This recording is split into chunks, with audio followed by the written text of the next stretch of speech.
Welcome. How are you? I'm good, thank you. And thank you for allowing me to be here today. Yes, my name's Louise Broomhead, and I'm a nutritionist from Australia. Yes. And I'm a part of a program that's initiated by which is an initiative of the Australian government, and it's called the Australian Volunteers International Program. And part of that program, I'm here volunteering with the Same Qualities Foundation to help strengthen the nutrition aspects of the program. I'm very happy to be here. Welcome. How do you feel here in Tanzania? How do you feel to come here in Tanzania? Oh, it's lovely. It's a welcoming country. The organisation is very welcoming, so thank you. The Australian Volunteers International are well supported in Tanzania. They've been working in Tanzania since the early 60s. Yes. And they work off a partnership model, which means that there are locally led solutions and development approach to working with organisations in Tanzania and many other countries of the world. I want to know what inspired you to volunteer with an organisation supporting children with clefts. Yes, thank you. It's very easy to be inspired to work with an organisation supporting cleft. I feel that it's very important to support children who are most vulnerable and in need of assistance, and that's something that the Same Qualities Foundation do all over Tanzania, is really doing life-changing surgery and follow-up nutritional care for children with cleft. So it's extremely inspiring work because it's life-changing for people. So nutrition is a very important aspect of caring for children with cleft. Yes. So it was an easy decision, and the Australian Volunteer Program gave me the opportunity to be here to work together with the Same Qualities Foundation and see what we can do together. Yes, we can do it together. Could you share a bit about your background of nutrition? Yes, sure. So I've been working as a public health nutritionist in Australia and also internationally overseas for quite a long time now. Most of my work has been in the humanitarian sector. So I've been involved with the healthcare systems in different countries, working for the rehabilitation of children with malnutrition, and also providing livelihood support to households who are impacted by nutrition and poor, let's say, food insecurity, and also economic support to households with who are experiencing food insecurity in many countries all over the world. In Australia, predominantly work with the prevention of chronic disease. So these are diseases like diabetes and heart disease and high blood pressure. What are some of unique nutrition challenges faced by children with cleft lips or palate? Yes, there are many nutrition challenges. Cleft lip and palate is quite a complicated condition to have rehabilitation from. Yes, but certainly very possible. So once a child has surgery, they can go on to lead a very happy and healthy life, like any child. But for nutrition, the main issues for a child are to do with feeding, when their inability to suck. So because of the cleft, which is as you know, it's a hole more or less in the palate or a split lip, the children have a lot of problem to suck. So because they can't suck, it's hard for them to breastfeed. So there needs to be a lot of support for mothers and carers of children to establish good breastfeeding and then to be able to grow. The other thing for nutrition is that children tend to suck in a lot of air, so they need to be burped regularly. They also need to be fed slowly because of that same reason.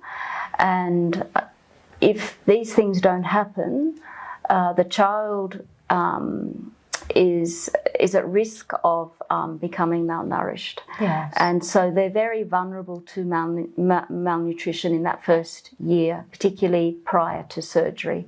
So it's critical for a child. So as we all know, if a child in the first 6 months doesn't receive breast milk or adequate milks, they can't grow and develop. So if they're eligible for surgery, they need to be of a certain nutritional status. How can diet support the physical development of these children, especially before and after surgery? Yeah, so before surgery, caregivers need a lot of support to feed the child. So breastfeeding can be established, but sometimes there are additional difficulties with breastfeeding. So if breastfeeding is not, if the sucking is not able to be, is experiencing problems with sucking, which particularly happens with palate, with a hole in the palate, less so with a lip. The children need to, the caregiver should be trying to express breast milk into a cup, and then the cup is given to the child. So the feeding is, as I said, needs to be done slowly and with a lot more care because of this inability of the child to suck. If the tendency with the cleft palate is for the milk to go down, comes out the nose, or it can go into the lungs. So this is where it can be quite serious. Because you don't want milk going into the lungs. So the way in which the child feeds is really important. How do you approach feeding plans of children with different ages with cleft seveриties? So it's a really good question in terms of the stages of a child's development, but it's very individual as well because children present differently according to that. The feeding problem will change according to the severity. So, as I said, a lip is a little bit different to a palate, a cleft palate, because of this tendency for the food to go through the nose, the milk or the food to go through the nose or into the lungs. So, the sorts of things that need to be done is the child needs to be fed very slowly. It needs to be burped often if it's being breastfed or still young enough for milks. It also, the feeding needs, the caregiver should position the baby differently for breastfeeding. So for instance, rather than like this, have it sitting upright and being able to attach directly to the breast for feeding. So it's not that special foods are needed for children with cleft, it's how the child is fed that's important. And so this requires the mother to adapt quite a lot to different ways of feeding the child to ensure it gets the milk. It's quite a lot. How would I say? It's something that requires time. So it can be a slow process to feed a child with cleft, but certainly very possible with the right amount of support. So I'd say slow feeding, frequent burping, and if the child is old enough to start on solids, it's possible to feed the solids, but sometimes they need to be a little bit thicker than you might otherwise feed, so that the food doesn't tend to go through the nose and into the lungs. Yes. This particular sign parents should watch for what might indicate malnutrition or feeding difficulties. Yes. So malnutrition and feeding difficulties, they'll become apparent quite quickly. I mean, the easiest one to think of is the food refusal, not sucking, not taking in breast milk or breast milk substitutes, and refusing, not being able to take solids, the food coming out of the nose, the milk coming out of the nose.